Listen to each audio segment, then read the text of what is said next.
인사하겠습니다. 일어나 함께 갑시다. 한 주간 동안 잘 지내셨습니까? 거룩한 성일 예배 자리에 나온 모든 여러분들을 주님의 이름으로 환영합니다. 우리는 계속해서 환대 시리즈 설교를 하고 있습니다. 오늘은 마지막 5번째 설교로 환대에 대한 설교를 마치려고 합니다. 오늘 읽어드린 성경 본문의 말씀은 보면 한 스토리인데 세 부분으로 구성이 되어 있습니다. 주기도문이라는 그런 부분이 있고, 떡을 빌리러 온 친구에 대한 이야기가 있고, 그리고 마무리로 구하고 찾고 두드리라는 그런 내용으로 이 구성이 되어 있는 스토리입니다. 이 이야기의 배경을 살펴보면 이렇습니다. 예수님께서 십자가를 지시기 위해서 예루살렘으로 나사렛에서 내려오십니다. 내려오시면서 베레아 지역이라는 그런 지역에 이제 머무시게 되는데, 거기서 마지막으로 전도 사역을 하게 됩니다. 그러니까 십자가를 지시기 한 2-3달 전에 그곳에서 마지막 전도 사역을 펼치시고, 이제 예수님께서 십자가를 지시러 예루살렘으로 입성하시게 됩니다.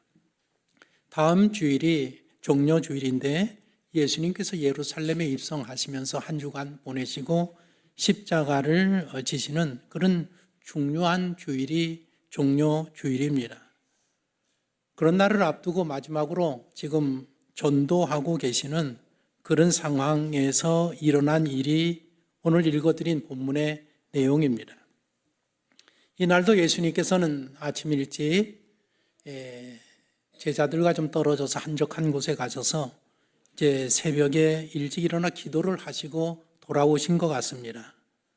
기도하고 돌아오시는 예수님을 맞이하는 제자들이 예수님에게 예수님, 우리에게도 기도하는 법을 좀 가르쳐 주세요라고 부탁을 합니다.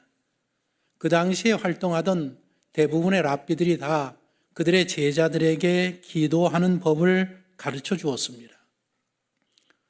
일반 사람들이 볼 때 세례 요한도 예수님도 랍비로 보이는 겁니다. 선지자나 메시아나 이 정도 수준이 아니라 보통 사람들이 볼 때는 예수님도 제자들을 거니고 데려다니면서 가르치는 그 랍비로 보여준단 말입니다.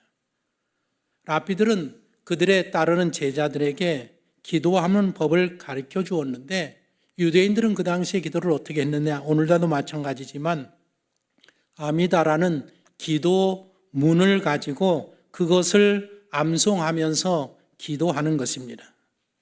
예루살렘 성전이 파괴되었습니다. 성전이 있을 때에는 희생 제물을 드려서 하나님 앞에 예배를 드렸지만 성전이 없어지고 난 후에는 더 이상 예배를 드릴 수가 없었습니다. 그래서 그들은 제사 대신에 기도하는 것으로 하나님 앞에 예배드리는 그런 민족이 되었습니다. 기도를 중요하게 여기는 민족입니다. 그래서 아침, 점심, 저녁 하루에 이 아미다라는 기도문을 가지고 하루에 3번씩 모두가 다 기도합니다. 신앙이 좋은 유대인들은 하루에 그 기도문으로 100번씩이나 기도하는 사람도 있었다고 합니다. 아미다라는 뜻이 무엇인가 하면 서서 드리는 기도입니다. 여러분들이 혹 영상 같은 데 보시면 그 유대인들이 통곡의 벽에 모자를 쓰고 까만 옷을 입고 서서 계속 이렇게 그 앞에서 흔들면서 기도하는 모습을 보셨을 겁니다. 그게 바로 아미다라는 기도입니다. 18개의 축복의 문으로 구성되어 있는데 그것을 다 암송하면서 그것으로 계속 반복해서 하나님 앞에 기도합니다. 내용들이 어떤 건가 하면 하나님의 은혜를 찬양하는 것, 감사를 드리는 것, 그리고 속히 우리를 구원할 메시아를 보내달라는 간구, 지혜를 달라는 것, 용서해달라는 것, 병을 고쳐주고 구원해달라는 그런 18개의 축복문으로 구성되어져 있는 기도문이 아미다라는 기도문입니다. 그래서 랍비들은 자기의 제자들에게 이 아미다에 대해서 설명을 쭉 해가면서 이렇게 기도하는 것이 좋으니라 가르쳐 주었단 말입니다.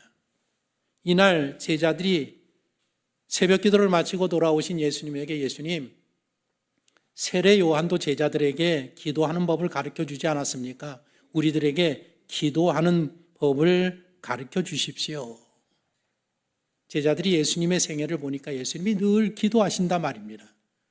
그리고 예수님의 능력이 기적과 치유의 그런 은사들이 어디서 나오느냐? 기도에서 나오는 것 같다라는 그런 생각을 하지 않았겠습니까? 예수님은 공생의 사역을 하면서 늘 일찍 일어나셔서 한적한 곳에 가셔서 기도하셨습니다. 자주 모여들는 사람들에게 기도에 대해서 가르쳐 주셨습니다. 그리고 기도에 대한 비유도 말씀하시고 제자들에게 기도하는 메모지를 건네주시기도 했습니다. 예수님의 공생애를 보시면 늘 그 우선순위가 어디에 있었는가? 기도에 있었다라는 것입니다. 그래서 지금 제자들이 예수님 기도하는 법을 가르쳐 주십시오 했더니 그때 가르쳐 주신 것이 우리가 늘 암송하는 주기도문입니다. 오늘 이 본문에 보면 주기도문 이 내용을 크게 세 가지로 정리할 수 있습니다. 너희는 이렇게 기도하라 하면서 첫 번째 부분은 하나님의 나라를 위해서 너희들 기도해야 된다. 두 번째로는 너희들이 매일 필요한 일용할 양식을 위해서 기도해야 되느니라. 그리고 마지막 세 번째로는 죄의 유혹에 빠지지 않도록 죄를 지었으면 죄 용서해달라는 회개의 기도를 너희들 항상 해야 하느니라. 이 세 가지를 말씀하셨습니다. 세 가지가 다 중요한 내용인데 그런데 오늘 주기도문을 가르치시고 이어지는 이야기가 뭔가 하면 밤중에 떡을 빌리러 온 사람에 대한 비유의 이야기를 하고 계십니다. 두 번째 너희들은 매일 일용할 양식을 위해서 기도하라는 내용과 연결되어 있다는 것입니다. 그러니까 하나님의 나라를 위해서 기도하는 것도 중요하고 매일 일용할 양식을 위해서 기도하는 것도 중요하고 죄의 유혹에 빠지지 않기 위해서 기도하는 것도 중요하다. 그런데 제가 보기에는 예수님께서 이 떡을 빌리러 온 친구의 비유를 드는 거 보면 그 세 가지 중에 지금 너희들은 매일 일용할 양식을 위해서 기도해야 하느니라 그 부분을 강조하고 계신 것 같다라는 것입니다. 여러분들 인생에 살면서 가장 중요한 문제가 무엇입니까? 먹고 사는 문제 아닙니까? 우리들이 다 이런 이야기 하지 않습니까? 다 먹자고 하는 일 아닙니까? 그런 이야기를 많이 하지 않습니까? 그렇습니다. 먹고 사는 문제가 가장 중요합니다. 예수님도 우리 모든 사람들이 살면서 인생에서 먹고 사는 문제가 가장 중요하다라는 것을 알고 계셨다라는 것입니다. 지난해 유엔의 발표에 따르면 전 세계적으로 하루에 굶어 죽는 사람들이 적으면 8천에서 많으면 2만 1,000명이라고 발표를 했습니다. 하루에 식량이 없어서 죽는 사람이 평균적으로 따져보면 이게 얼마나 되겠어요? 한 15,000명은 먹을 게 없어서 굶어 죽고 있습니다.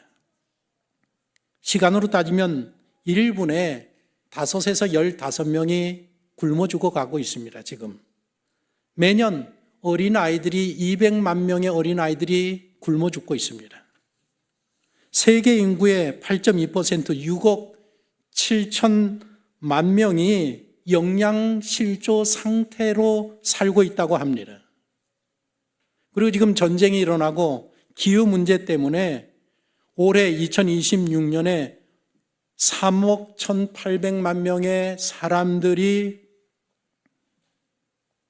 식량 문제의 위기에 놓일 거라고 그렇게 내다보고 있습니다. 그러니까 전 세계적으로 32% 한 26억 정도가 매일 그 충분한 영양소를 공급하지 못하는 그런 식사로 때우고 있다는 것입니다. 우리나라도 마찬가지입니다. 지난주 울산에서 33세 된 아빠, 일용직을 하시는 아빠인데 요즘 경제가 어려워서 일용직 일이 없습니다. 그런데 아이가 7살, 5살, 3살, 생후 5개월 아이를 이 아빠가 맡아서 키우고 있습니다. 엄마는 멀리 떨어져서 나름대로 열심히 살려고 일하고 있었다고 합니다. 그런데 이 아빠가 유서를 써놓고 아이들과 함께 다 생애를 마감했습니다. 유서에 뭐라고 썼는가 하면 아이들을 데리고 살기가 너무 어렵다라는 마지막 유서를 남기고 일가족이 숨을 거두었습니다. 7살짜리 아이가 초등학교 1학년 학교에 입학생 되어서 와야 되는데 오지 않아서 담임 선생님이 암만 해도 이 가정이 좀 의심스럽다. 112에 경찰에 신고해서 가보니까 이 5가족이, 일가족이 숨진 것을 발견하게 되는 일이 지난주에 우리나라에서 있었습니다. 먹고 사는 문제의 심각성을 아시는 예수님께서 너희들 날마다 필요한 양식을 위해서 기도해야 하느니라 말씀을 하시면서 이어지면서 하는 말씀이 뭔가 하면 밤중에 떡을 빌리러 온 친구 비유를 이야기하고 있습니다. 이 오늘 성경의 말씀을 이해하려고 하면 우리가 그냥 교훈을 받을 수 있지만 예수님이 지금 정확하게 우리들에게 무엇을 교훈하는가 그것을 알려고 하면 배경에 대해서 알아야 되고 특별히 예수님은 중동에 사신 분이시기 때문에 중동의 문화에 대해서 알아야 된단 말입니다. 우리들의 문화와 중동의 문화가 다릅니다. 그래서 그 문화에 대한 이해가 있으면 도움이 더 많이 됩니다. 옛날부터 우리 동양 사람들도 손님이 찾아오면 잘 대접하는 그런 문화를 갖고 있습니다. 특히 우리나라 같은 경우에 길 지나가던 나그네들, 그 나그네들이 찾아오면 사랑방을 내주고 대접하는 그런 나라였었고 여전히 지금도 손님이 찾아오면 먹을 것이 없어도 손님을 풍성하게 대접하는 그것이 우리나라 동양의 문화입니다. 유대인의 경우도 마찬가지라 말입니다. 하나님이 모세를 통해서 준 율법을 보면 율법 가운데 하나가 뭔가 하면 너희들 나그네를 불쌍히 여기고 나그네를 환대하고 그들을 대접을 잘 해야 된다라고 율법에 기록해 놓았습니다. 예수님이 활동하실 때는 2000년 전입니다. 그 당시에 중동도 우리나라처럼 옛날에 대가족 중심의 마을 공동체 중심의 사회였었습니다. 그런 시대에 밤중에 누가 방문하면 그 손님은 개인 한 가정의 손님이기도 하지만 대가족 마을 공동체로 삶이 운영되는 사회였었기 때문에 그 손님은 마을을 찾아온 손님으로 여겨지는 그런 시대에 기록된 성경 말씀이라는 것입니다. 예수님 시대 한밤중에 손님이 찾아왔습니다. 그런데 대접할 음식이 없습니다. 그래서 이웃에게 빵을 빌리러 갔는데 그 사람이 이런저런 이유를 대면서 빵을 빌려줄 수 없다라고 이야기한단 말입니다. 그런데 그 시대에는 이런 일은 있을 수 없는 이야기란 말입니다. 중동 지역에 사는 사람들의 문화가 정서가 그런 문화가 아니라는 것입니다. 당연히 대접해야 되는 것이고 빌려줘야 된다는 것입니다. 예수님께서는 지금 이 비유의 말씀을 제자들에게 하시는데 이 문화를 전제해서 하시는 말씀이라는 것입니다. 기도의 3가지 내용이 중요하다고 하지 않았습니까? 하나님의 나라를 위해서 기도해야 된다. 일용할 양식을 위해서 기도해야 된다. 믿음을 가지고 구하고 찾고 기도해야 된다라는 말씀을 제자들에게 하시고 이어서 하시는 말씀이 오늘 본문 5절, 6절, 7절 손님에 대한 이야기입니다. 5절부터 한번 보십시오. 제가 읽고 6절, 7절을 같이 한번 읽어보겠습니다. 본문 보십시오. 또 이르시되 너희 중에 누가 벗이 있는데 밤중에 그에게 가서 말하기를 벗이여 떡 3덩이를 내게 구워 달라. 내 벗이 여행 중에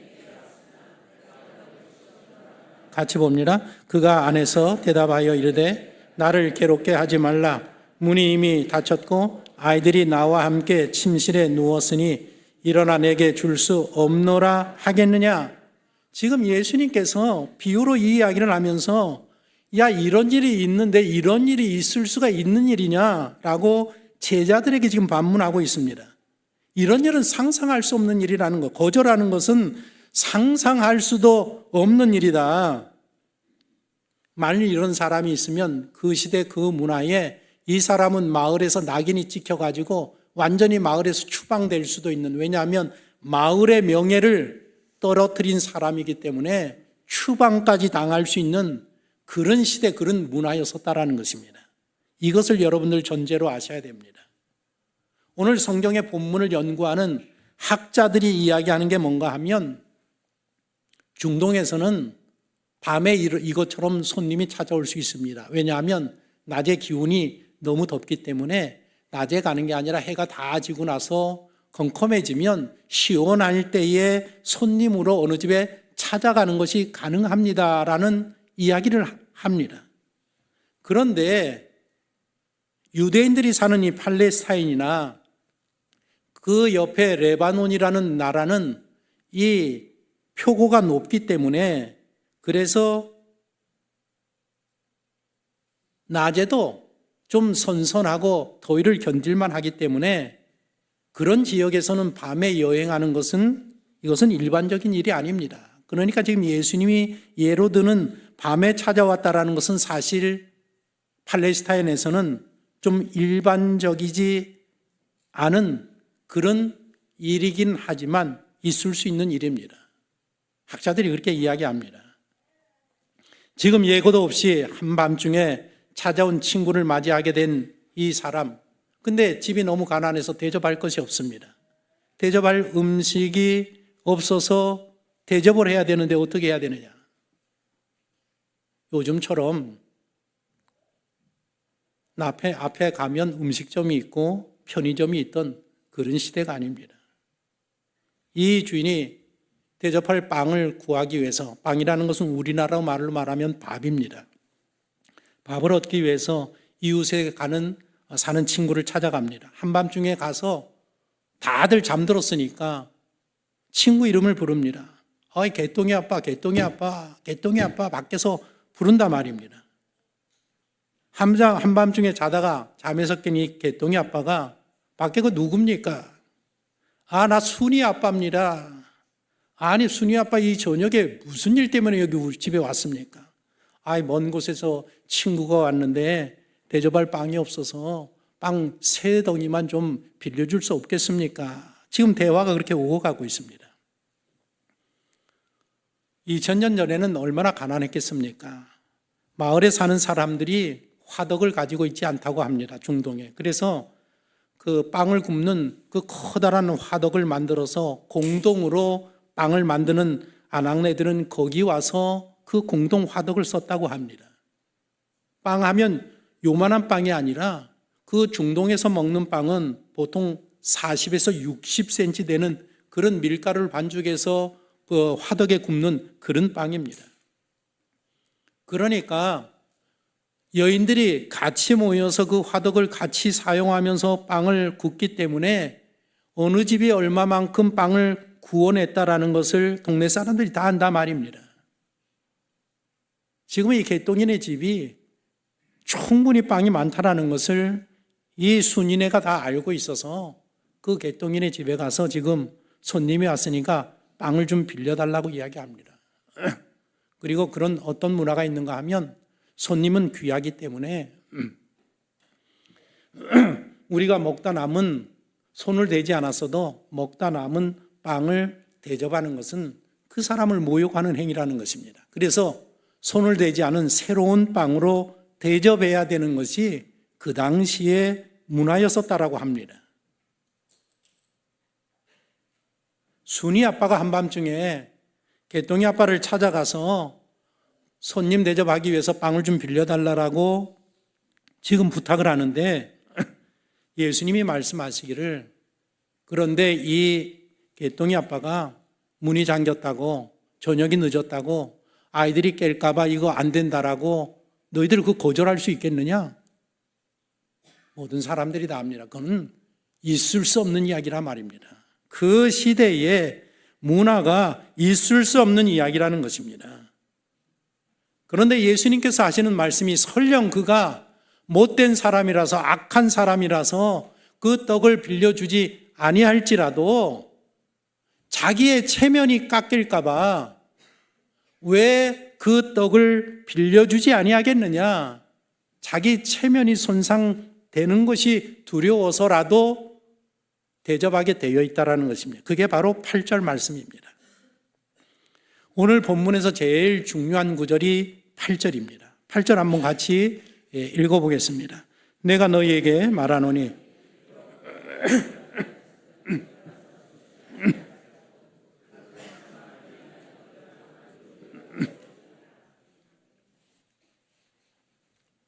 우리가 주일마다 와서 예배를 드리고 설교 시간이 길어야 30분입니다. 30분입니다.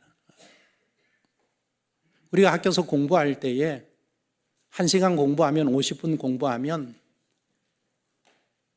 선생님에게 집중해서 공부하는 학생이 있는가 하면 어떤 학생은 다른 생각만 하는 학생이 있고 어떤 학생은 주무시는 학생도 있고 장난하는 학생들도 있고 똑같은 50분을 보내는데 어떻게 보내느냐에 따라서 인생이 달라집니다. 그렇지 않습니까? 이 30분을 여러분들이 어떻게 듣느냐에 따라서 여러분들의 신앙이 달라지고 여러분들의 인생이 달라진다는 것을 꼭 기억하셔야 합니다.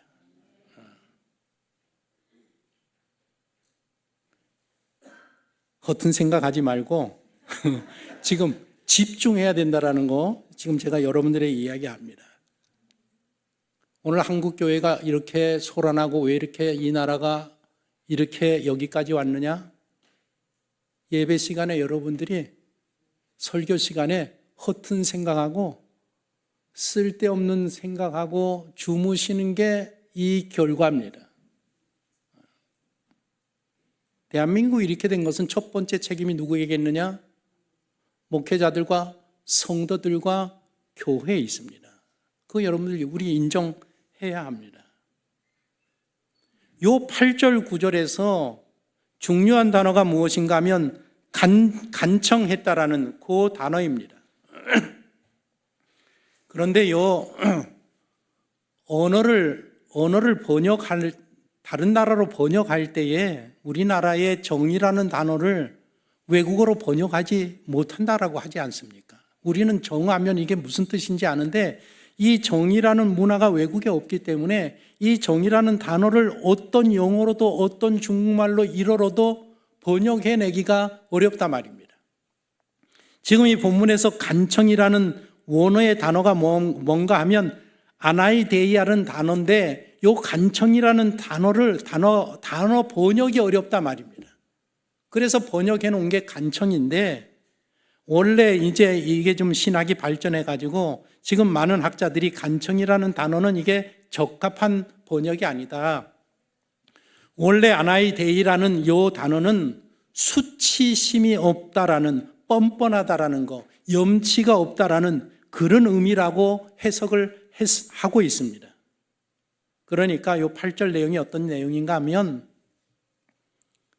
개똥이 아빠가 친구 순이 아빠가 빵을 빌려달라고 하는데 귀찮아서 거절할 수는 있어도 그러나 그가 거절하지 못하는 것은 자기의 뻔뻔함이 드러날까 봐, 자기의 수치가 드러날까 봐, 자기의 명예를 잃어버릴까 봐 그래서 할 수 없이라도 빵을 빌려주지 않겠느냐, 그런 내용이라는 것입니다.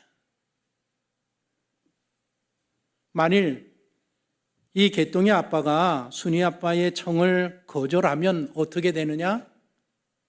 아침이 되면 동네 사람들이 다 아는 겁니다. 아니 어제 저녁에 저 순이네 친구가 와서 한밤중에 개똥이네 가서 그 빵 좀 빌려달라고 했는데 밤이 늦었다고 애들이 잠잔다고 문이 잠겼다고 저 좀 빌려주지 않았대. 이게 마을에 순식간에 다 퍼지고 나면 이 개똥이네는 그 마을에서 못 사는 겁니다. 저 개똥이네 때문에 우리 마을의 명예가 완전히 훼손되었다.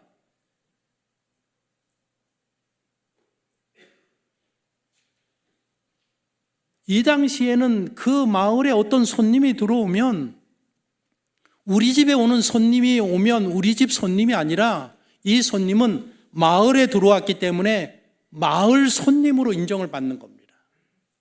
그래서 이 손님이 들어와서 오고 가는 사람들이 서로 인사하게 되면 뭐라고 인사하는가 하면 아유, 당신께서 우리 마을을 이렇게 찾아주셔서 우리 마을의 기쁨이고 영광입니다 라고 인사를 했단 말입니다.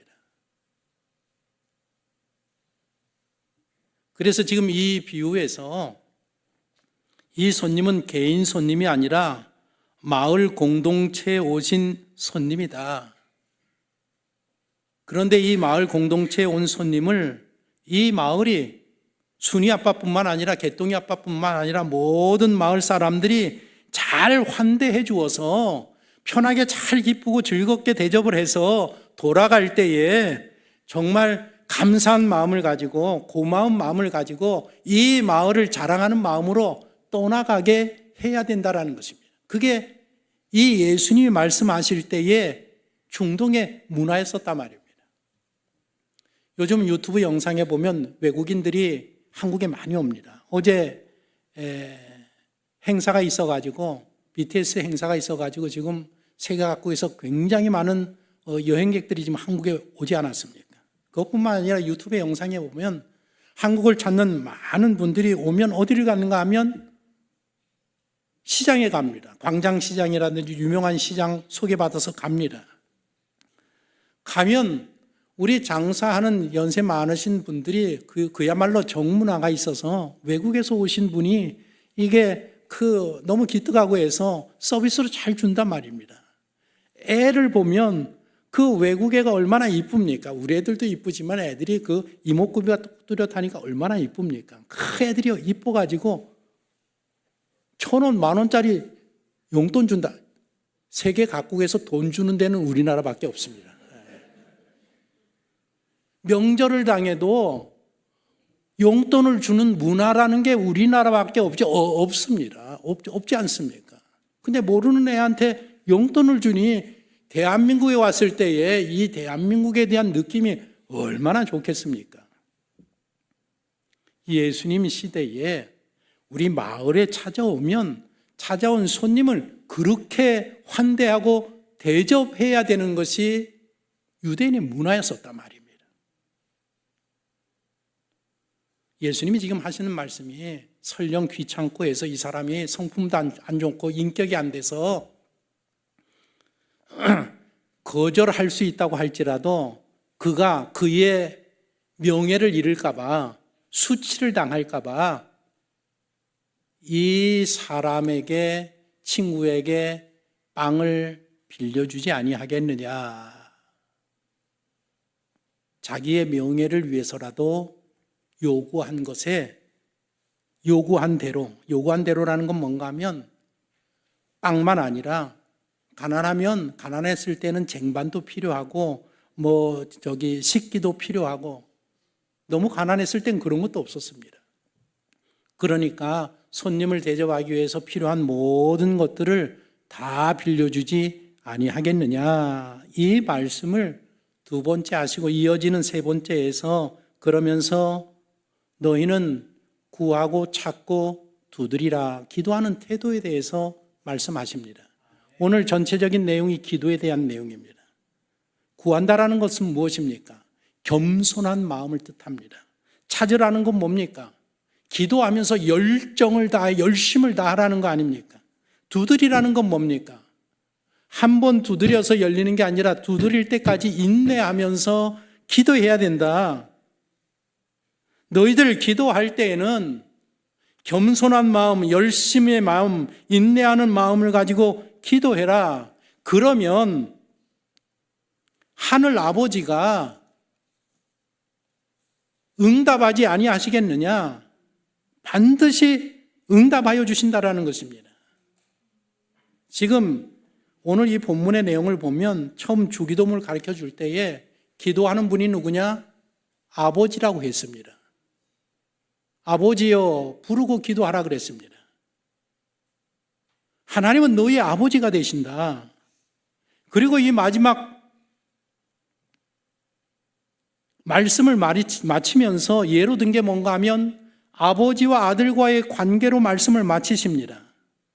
아버지와 아들 사이에 누가 누구를 생각하겠습니까? 우리 아들이 저를 더 많이 생각하겠습니까? 제가 우리 아들을 더 많이 생각하겠습니까? 아버지가 아버지들 생각이지. 또 애들은 모르지.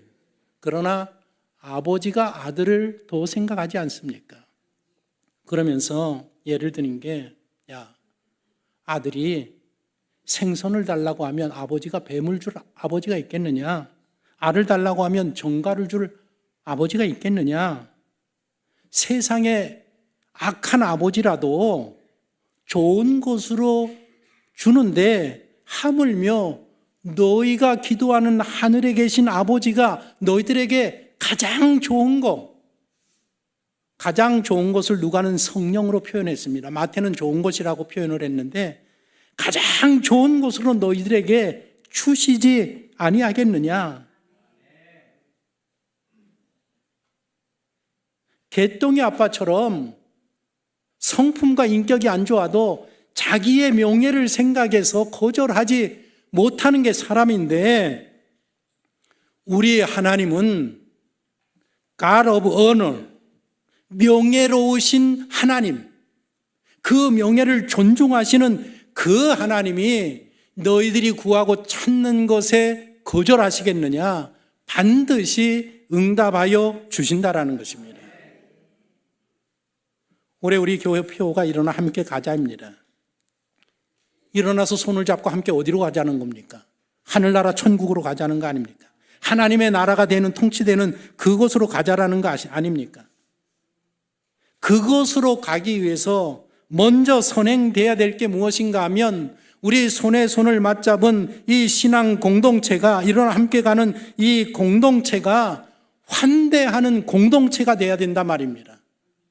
모든 사람들을 환영하고 환대하며 베푸는 신앙의 공동체가 먼저 되어야 된다는 것입니다.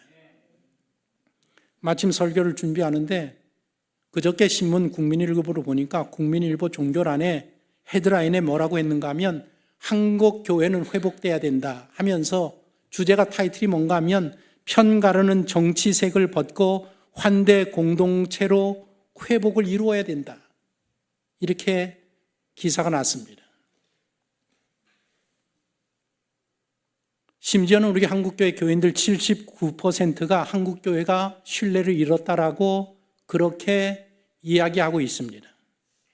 그런데 사회적으로 신뢰를 잃은 이유가 무엇인가 하면 지금 교회들이 정치 세력과 결탁을 했기 때문에 한국교회가 신용을 잃었다라는 그런 취지로 이야기를 하면서 이제는 정치적인 결탁을 다 내려놓고 복음의 본질로 믿지 않는 사람들과 어려운 사람들을 환대하면서 베푸는 그런 교회로 회복돼야 된다라는 기사로 쓰면서 앞으로 국민일보가 5차례에 걸쳐서 이 부분에 대해서 글을 올리겠다라는 그런 내용이었습니다. 맞는 내용이기도 합니다. 어제도 미국에 계신 분하고 제가 전화 통화를 하면서 한국 교회에 대해서, 목회자들에 대해서, 성도들에 대해서 막 분노하는 그런 말씀을 제가 들었습니다. 지금 나라가 잘못되어져 가고 있는데 왜 목회자들이 바른 말을 못하느냐? 왜 성도들이, 교회들이 합심해서 일어나서 대적하면서 싸우지 아니하느냐? 그 문제로 막 열을 내면서 이야기하는 것을 제가 쭉 들었습니다.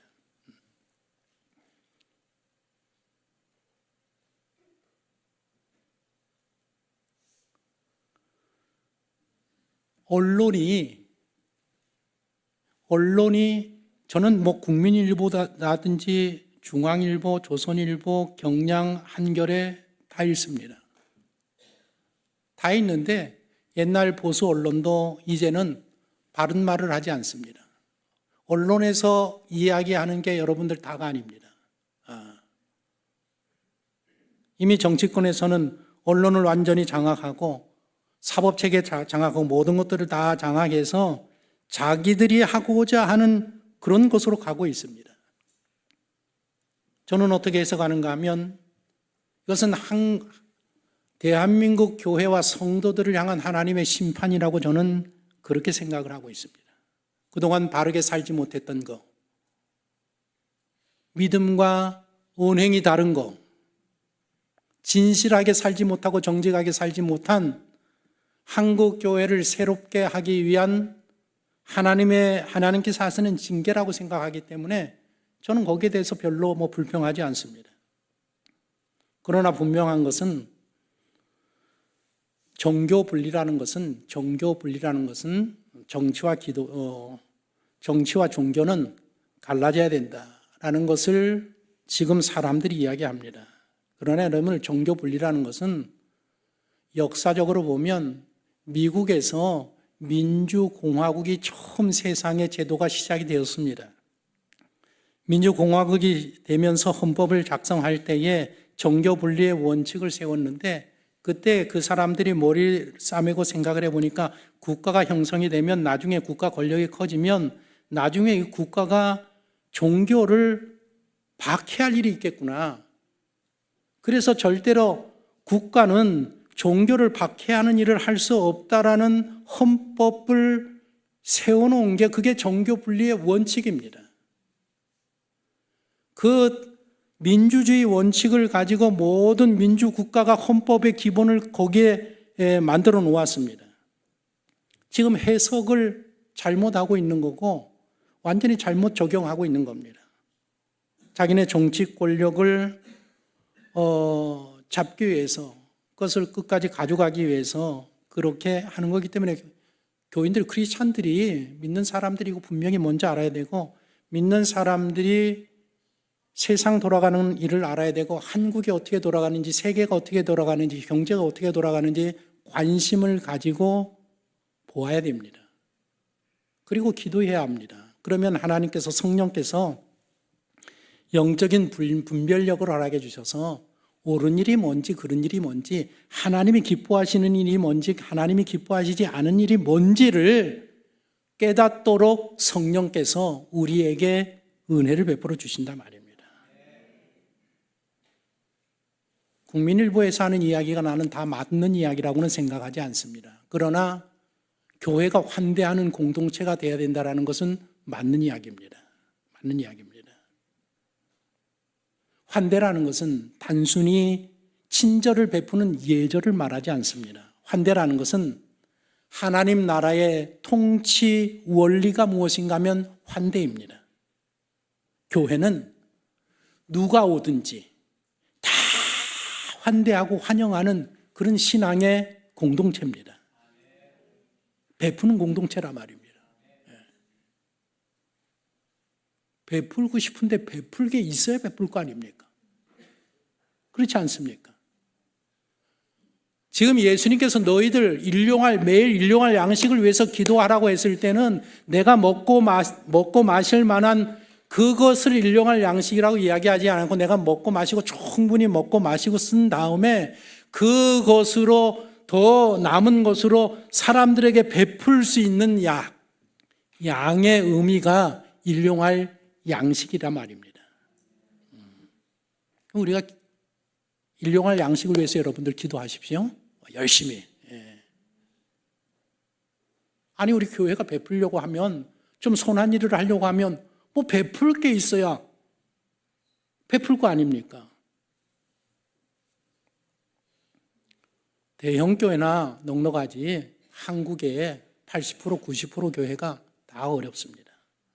그런데 하나님이 그걸 아시고 주님이 아시고 여러분들의 어려운 삶을 아신단 말입니다. 그래서 뭐라고 말씀하시는가 하면 매일 일용할 양식을 위해서 너희들 열심히 구하고, 따라합시다. 구하고 찾고 두드리라. 그러면 이 못된 개똥이 아빠가 자기의 명예가 손상될까 봐 베푸는 데에 하물며 선하시고 너희들을 사랑하시는 하나님께서 구하고 찾고 두드리는 자에게 다른 사람을 환대하고 베풀 만큼 너희에게 주시지 아니하겠느냐. 야고보가 뭐라고 했는가 하면 너희가 얻지 못함은 구하기 아니하기 때문이라고 했습니다. 일어나 함께 가는 우리 신앙 공동체는 베풀고 환대하는 공동체가 되어야 되는데 그 공동체가 되기 위해서는 그 밑에 가장 기본 베이직이 되는 게 무엇인가 하면 바로 기도 생활이라는 것입니다. 기도에 있다라는 것입니다. 이번 한 주 동안 매일 필요한 일용할 양식을 위해서 구하고 찾고 두드리고 우리를 통해서 환대하고 베풀기를 원하시는 하나님의 그 계획과 섭리와 뜻이 이루어지는 총파중앙교회 신앙 공동체가 되었으면 좋겠습니다.